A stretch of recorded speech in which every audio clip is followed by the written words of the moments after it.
Très bien. Amis passionnés d'histoire, allumons la machine à imaginer. Et si les États-Unis n'avaient jamais rejoint la guerre du Vietnam? Je sais, c'est une idée folle. Mais explorons ensemble cette chronologie alternative. Alors, imaginez, 1965.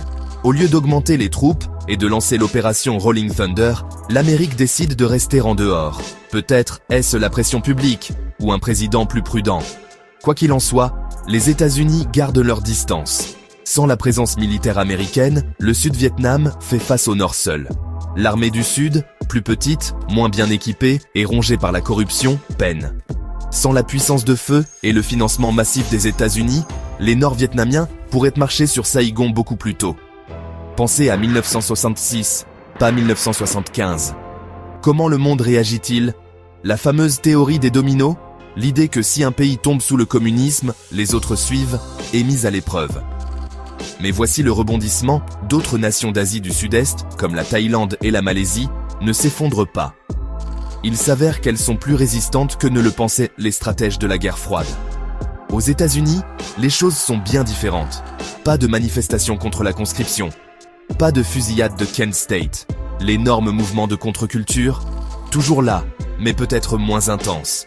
La lutte pour les droits civiques pourrait attirer encore plus d'attention, puisqu'il n'y a pas de guerre pour détourner les gros titres.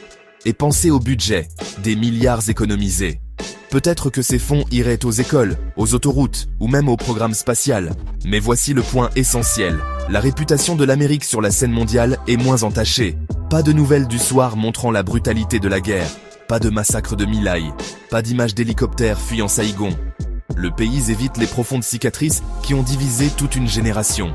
Le Vietnam lui-même, la guerre se termine probablement toujours par un pays unifié et communiste, mais avec beaucoup moins de destruction. Et sans intervention étrangère, les plaies pourraient te guérir plus vite. Bien sûr, tout n'est pas rose. La guerre froide est toujours glaciale, et les alliés des États-Unis pourraient être un peu nerveux quant à la volonté de l'Amérique d'intervenir ailleurs. Mais le traumatisme, les protestations, les années de remise en question nationale, peut-être que tout cela se déroulerait très différemment. Alors, une seule décision. Rester en dehors du Vietnam aurait-elle pu changer le cours de l'histoire américaine et mondiale? Absolument. Parfois, ce que l'on ne fait pas façonne l'histoire autant que ce que l'on fait. Si vous aimez ces « et si », abonnez-vous et continuons à explorer les plus grandes bifurcations de l'histoire.